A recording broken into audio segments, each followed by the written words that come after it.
विद्यार्थी आणि पालक मित्रांनो, मी किशोर कारसेकर स्टुडंट्स हेल्पलाईन सेंटर मध्ये आपलं सर्वांचं स्वागत आहे. तर आजच्या या व्हिडिओमध्ये आपण माहिती घेणार आहोत नीट एक्झामिनेशन नंतर विद्यार्थी आणि पालकांना जे प्रश्न पडलेत त्या प्रश्नासंदर्भात आपण डिटेल इन्फॉर्मेशन या व्हिडिओमध्ये घेणार आहोत. कारण जेणेकरून ज्याही वेळेस आपली एमसीसी काउन्सिलिंग असेल अथवा स्टेट काउन्सिलिंग असेल, या दोन्ही काउन्सिलिंग मध्ये आपण जेव्हा पार्टिसिपेट करू तर दोन्ही काउन्सिलिंगचे basic rule, basic cut off आणि एकंदरीत काय फी स्ट्रक्चर्स असतात याबद्दल सुद्धा आपल्याला माहिती मिळायला पाहिजे. त्याच अनुषंगाने जेही विद्यार्थी आणि पालकांना प्रश्न पडलेत ते संपूर्ण प्रश्न मी या ठिकाणी घेतलेत आणि त्याचं वन बाय वन या ठिकाणी आन्सर मी देणार आहे. एक वेळेस मी आपल्याला प्रश्न सांगेन. सर्वात पहिला प्रश्न आहे, या वर्षी कट ऑफ काय असू शकतो? सर्वच पालकांना पडलेला प्रश्न आहे. त्यातल्या त्यात गव्हर्नमेंटसाठी काय कट ऑफ असणार आहे, सेमी गव्हर्नमेंटसाठी काय कट ऑफ असणार आहे, हा पण या ठिकाणी महत्वाचा पॉइंट आहे. आणि या ठिकाणी एमसीसी काउन्सिलिंग काय असणार आहे, स्टेट काउन्सिलिंग काय असणार आहे आणि कुठल्या विद्यार्थ्याला या काउन्सिलिंग अंतर्गत पार्टिसिपेट करणं आवश्यक असणार आहे, याबद्दल आपण माहिती घेऊयात.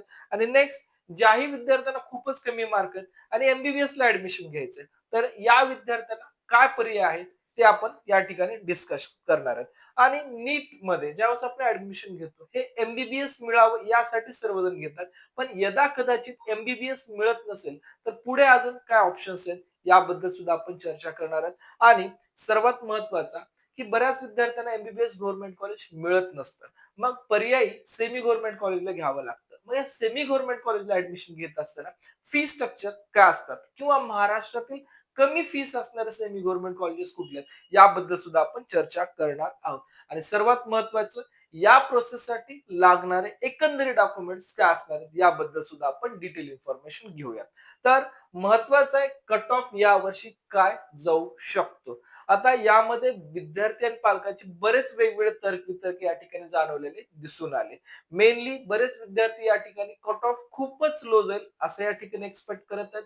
पण बरेच या ठिकाणी तज्ञ व्यक्तीला या ठिकाणी जेव्हा आपण चर्चा केली त्यांचं असं म्हणणं आलं की ज्यावेळेस आपला 2025 चा जो पेपर झाला होता, या पेपरच्या अकॉर्डिंग आणि 2026 चा जर आपण पेपर पाहिला तर यामध्ये बऱ्याच सिमिलॅरिटी आपल्याला दिसून आल्या. की सिमिलॅरिटी काय, एक 2025 चा पेपर टफ होता आणि याही वर्षीचा पेपर टफ होता, पण लास्ट इयरच्या कम्पेरेटिव्ह या वर्षी फिजिक्स हा पेपर खूप जास्त या ठिकाणी टफ आपल्याला जाणवलाय.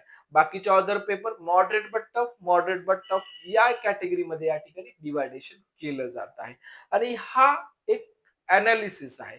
या अनालिसिस मध्ये बहुधा काही चुकाही होऊ शकतात, कारण अनालिसिस करत असताना या अनालिसिस मध्ये प्रत्येकाचं मत जाणून घेऊन हे अनालिसिस घेतलेलं असतं. त्या अकॉर्डिंग आणि विद्यार्थ्याचा जो कॉन्फिडंट लेवल होता पेपर झाल्यानंतर की मला एक्सपेक्टेड एवढे मार्क येतात, आन्सर की अनुसार जरी काढले तर मला एवढे या ठिकाणी एक्सपेक्टेड मार्क येतात. तर या सर्वांच्या अनालिसिस अनुसार आपण कालच्या डेटमध्ये एक व्हिडिओ आपण शेअर केला होता आणि आज पण या ठिकाणी आपण एक माहिती डिटेल देणार आहोत. तर पाहिला असता जोही महाराष्ट्रातला, लक्षात घ्या, जे अनालिसिस मी आपल्याला प्रेझेंट करत आहे हे अनालिसिस माझं वैयक्तिक आहे. जेही मी रिसर्च केली, जेही विद्यार्थ्याचे फीडबॅक आहेत या अकॉर्डिंग हे अनालिसिस आपण घेत आहोत. तर मेनली या वर्षीचा जो या ठिकाणी कट ऑफ जाणवतोय गव्हर्नमेंट कॉलेजसाठी, आणि गव्हर्नमेंट कॉलेजचा कट ऑफ म्हणजे महाराष्ट्रातील सर्वात लो लास्ट इयरला जो कट ऑफ गेलेलं कॉलेज आहे या कॉलेजचा कट ऑफ आपल्याला 530 पर्यंत दिसून येते. याच्यामध्ये आपण 10 मार्क्स प्लस आणि मायनस असंही कन्सिडर करतो. दरवर्षी आपण ओन्ली 5 मार्क करतो, पण यावर्षी आपण 10 मार्क्स या ठिकाणी प्लस और मायनस या ठिकाणी कन्सिडर करत आहोत. नेक्स्ट, सेमी गव्हर्नमेंट आणि यामध्ये ओपन ओबीसी, ईडब्ल्यूएस आणि एससीबीसी या कॅटेगरीचा समावेश केलाय. पुढील स्लाइड मध्ये आपण पूर्ण कॅटेगरी अनुसार पाहू शकतो. नंतर आपण जेव्हा सेमी गव्हर्नमेंट कॉलेजचा विचार करू, या ठिकाणी 495 याच्या ठिकाणी कट ऑफ जाऊ शकतो. आणि महत्वाची गोष्ट आहे, ज्यावेळेस आपण या कट ऑफचा अनालिसिस घेतो या अनालिसिस मध्ये नंबर ऑफ सीट्स 2026 मध्ये किती असणार आहेत हा सर्वात महत्वाचा बेस आहे. आणि या सीटसाठी किती विद्यार्थी अप्लाय करतात हे सर्वात महत्वाचा रेशो आहे. यामध्ये ज्याही वेळेस आपला कॉलेजचा सीट मॅट्रिक्स येतो त्यामध्ये in detail category wise seat reservation सहित आपल्याला पूर्ण डिटेल्स भेटतात. आणि तो जो आपला 25 चा होता तो आपण या ठिकाणी ग्राफ कन्सिडर करतो. एखाद्या विद्यार्थ्याला 25 चे कट ऑफ माहित नसतील तर स्क्रीनवरती आपण पाहू शकता. नेक्स्ट, जे काही आपले 2026 चे कट ऑफ आहेत हे पूर्ण कॅटेगरी वाईज आपण या ठिकाणी डिटेल इन्फॉर्मेशन दिले. विद्यार्थी व्हिडिओ पॉज करून या ठिकाणी पाहू शकतात. यामध्ये 2000 या ठिकाणी जर पाहिला असता, 25चा आपण विचार केला, चुकून 26 झालाय. 25चा जर विचार केला, तर या प्रकारे सेमी गव्हर्नमेंट कॉलेजचे आपल्याला कट ऑफ दिसून येतात. आणि 2026चा जर आपण विचार केला असता, तर या ठिकाणी आपल्याला या रेंजमध्ये म्हणजे 490च्या पुढे जर आपल्या या ठिकाणी कट ऑफ असेल, तर आपल्याला सेमी गव्हर्नमेंट कॉलेज सुद्धा या ठिकाणी मिळू शकतात. ठीक आहे. तर या वर्षीचा जो एक्सपेक्टेड कट ऑफचा अनालिसिस आहे, तो या प्रकारे असणार आहे. मग हे तर तुम्हाला कट ऑफ बद्दल समजलं. नेक्स्ट पार्ट आहे, की ज्यावेळेस आपल्याला कट ऑफ बद्दल माहिती झाली, कट ऑफ बद्दल माहिती झाल्यानंतर पुढील प्रोसेस कशी असणार आहे? एकंदरीत ज्याही वेळेस आपली मेडिकल काउन्सिलिंगला सुरुवात होती, त्या सुरुवातीला फर्स्ट काउन्सिलिंग चालते आपली एमसीसी काउन्सिलिंग. याला आपण 15% काउन्सिलिंग जरी म्हटलं तरी चालेल. एकंदरीत एमसीसी काउन्सिलिंग मध्ये एम्स, जिपमार, एएफएमसी आणि भारतातील संपूर्ण जे काही स्टेट्स आहेत, त्या सर्व स्टेट मधल्या 15% कोट्यासाठी हे काउन्सिलिंग या ठिकाणी चालत असते. यामध्ये पाहिलं असता सरकारी मेडिकल कॉलेजमध्ये 15% जागा एआयक्यू कोट्याअंतर्गत भरल्या जातात. दुसरा यामध्ये भारतातील कोणत्याही राज्यातला विद्यार्थी या कोट्यासाठी अप्लाय करतो. म्हणजे आपण असं विचार करू शकतो, एखाद्या विद्यार्थ्याकडे डोमेसियल जरी नाहीये त्या स्टेटचं, पण विद्यार्थ्याला महाराष्ट्रातून कर्नाटकात जायचंय, गुजरातला जायचंय, तर त्या ठिकाणी सुद्धा हा विद्यार्थी 15% कोट्यासाठी या ठिकाणी अप्लाय करू शकतो. Only for government कॉलेजसाठी.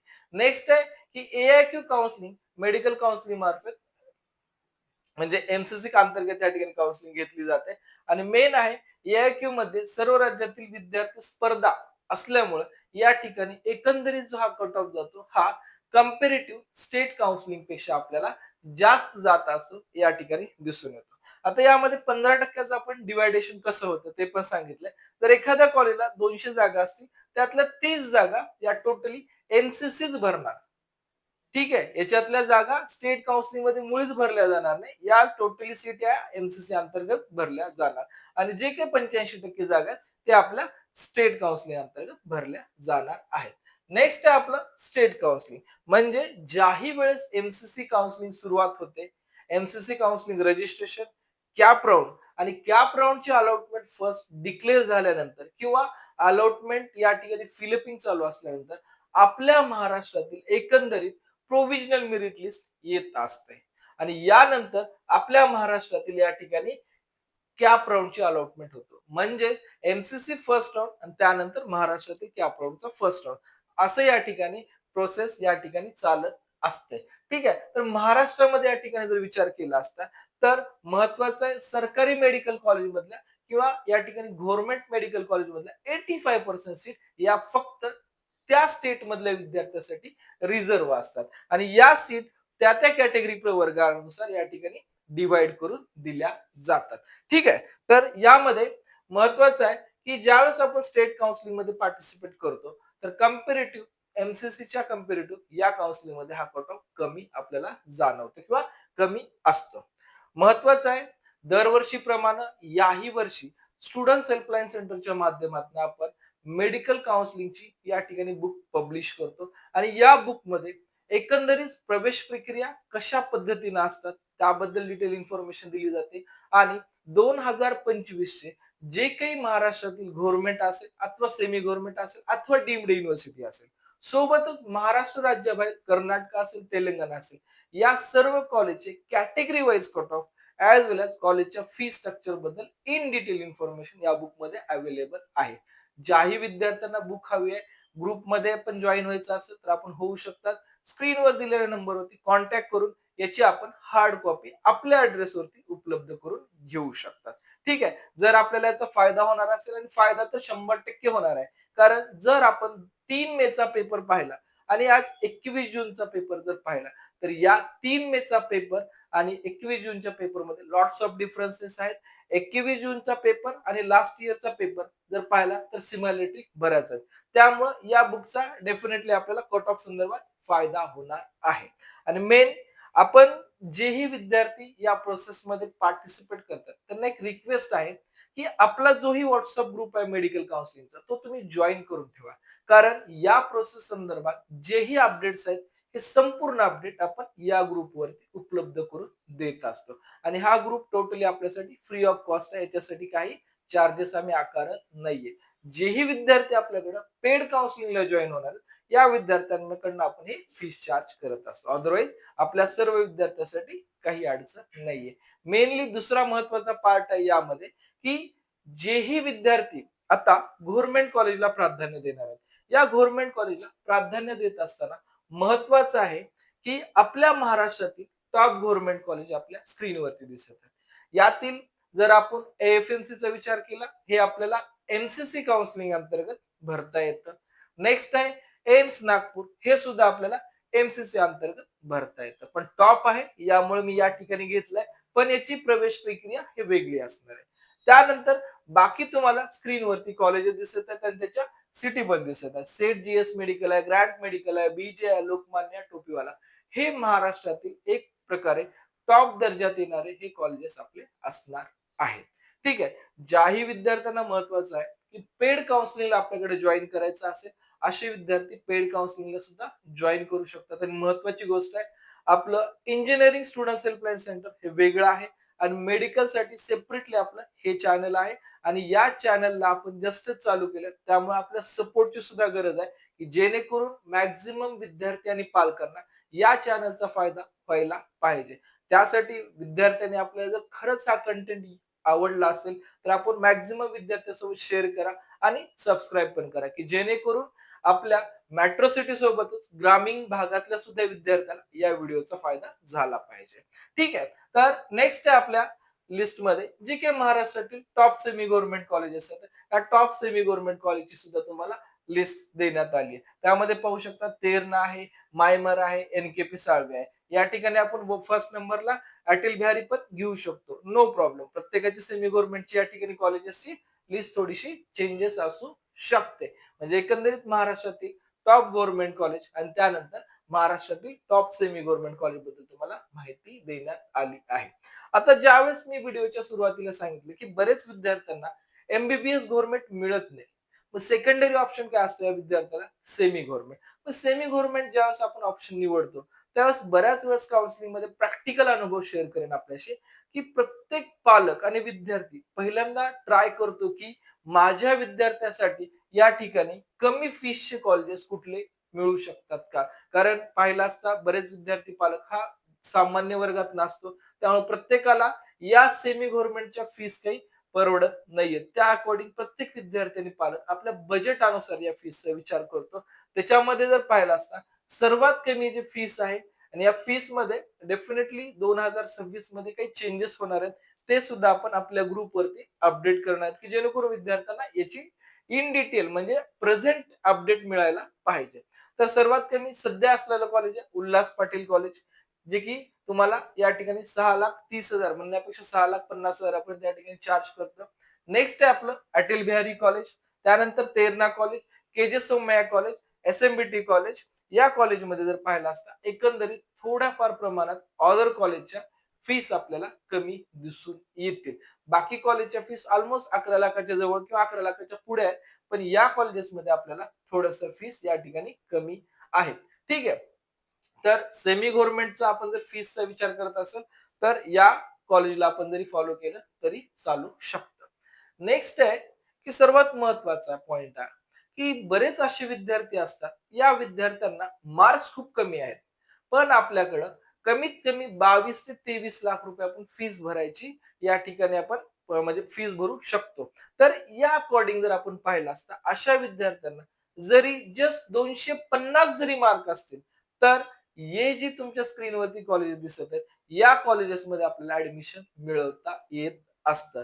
ज्या विद्यार्थ्यांना कमी मार्क आहेत पण या कॉलेजमध्ये ऍडमिशन मिळवायचं आणि आपलं बजेट 22 लाख, 25 लाख, 27 लाख एवढं आहे, तर डेफिनेटली आपण स्क्रीनवर दिलेल्या नंबरवरती कॉल करू शकतात आणि या कॉलेजच्या काउन्सिलिंग बद्दल डिटेल इन्फॉर्मेशन घेऊ शकतात. त्यातल्या त्यात ज्याही विद्यार्थ्यांना एनआरआय कोट्यातनं ऍडमिशन घ्यायचंय किंवा मॅनेजमेंट कोट्यातनं ऍडमिशन घ्यायचंय, याची सुद्धा आपण आपल्या पर्सनल काउन्सिलिंग अंतर्गत डिटेल इन्फॉर्मेशन या ठिकाणी शेअर करतो, की जेणेकरून विद्यार्थ्याला कमी मार्क्स आहेत तर महाराष्ट्रात अथवा महाराष्ट्राच्या बाहेर कसं ऍडमिशन मिळवता येईल. सोबतच बऱ्याच विद्यार्थ्यांना या सुद्धा फीस परवडण्यासारख्या नसतात.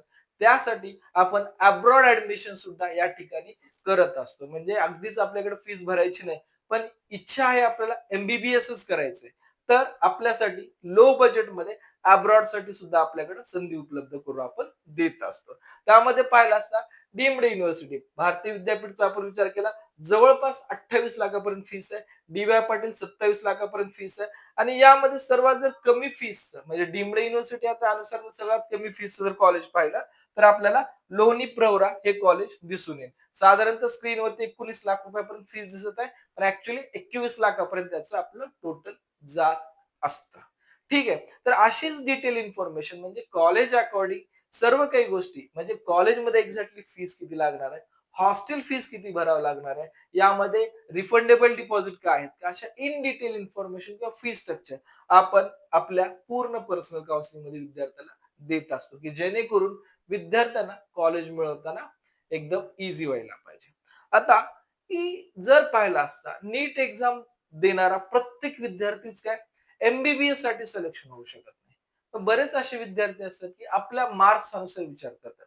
पण ज्या मार्क्स अनुसार आपल्याला विचार करायचे त्यामध्ये आपण या ठिकाणी जर चांगला करिअर जर विचार केला तर हे तर सर्वांसाठी एमबीबीएसच असणार आहे.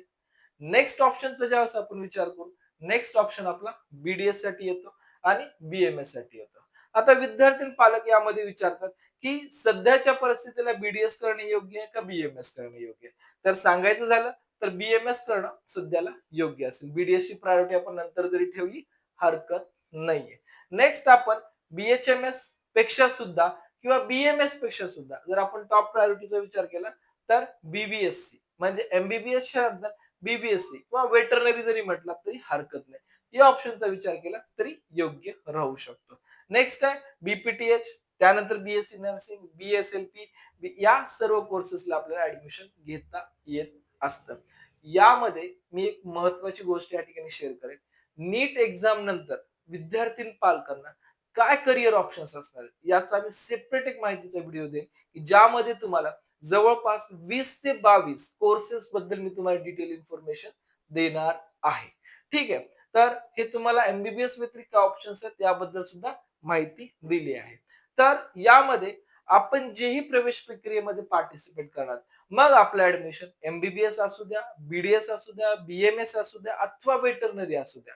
या कुठल्याही प्रोसेसमध्ये जाण्यासाठी आपल्याला स्क्रीनवरती जे डॉक्युमेंट दिलेत या डॉक्युमेंट शिवाय आपल्याला जाता येणार नाही. ऑल स्टुडंटसाठी काय डॉक्युमेंट दिलेत हे माहिती आहे. त्यानंतर आपल्याला कॅटेगरी प्रवर्गानुसार काय डॉक्युमेंट्स लागणार याबद्दल सुद्धा माहिती देण्यात आली. जर विद्यार्थ्याला याची पीडीएफ हवी असेल तर आपल्या ग्रुपवरती आणि खाली डिस्क्रिप्शन बॉक्समध्ये याची लिंक मी देईल की जेणेकरून आपल्याला पुढील प्रोसेससाठी कुठले डॉक्युमेंट्स लागणार याबद्दल सुद्धा आपल्याला डिटेल इन्फॉर्मेशन मिळून जाईल. ठीक आहे. आपले जे काही पेडचे ग्रुप आहेत त्यावरती मी अवेलेबल आहे आणि जे काही आपले टेलिग्राम आहे अथवा आपले व्हॉट्सअप चॅनल आहे याच्यावरती सुद्धा या गोष्टी अवेलेबल करून दिल्या आहेत. या व्यतिरिक्त आपण पुढे जशी आपली प्रवेश प्रक्रिया चालत राहणार आहे आपल्याला प्रत्येक गोष्टीबद्दल आपल्या युट्यूब चॅनलवरती डिटेल इन्फॉर्मेशन आम्ही दरवर्षी शेअर करतो. याही वर्षी आम्ही तुम्हाला पूर्ण काउन्सिलिंग या ठिकाणी देणार आहेत की जेणेकरून प्रत्येक विद्यार्थ्याला ज्याला मार्क्स आहेत त्याचाही या ठिकाणी चांगला फायदा आहे. पण ज्याला एखाद्याला कमी मार्क्स आहे त्याला एमबीबीएस व्यतिरिक्त अदर कोर्स मध्ये सुद्धा या ठिकाणी फायदा व्हायला पाहिजे. ठीक आहे.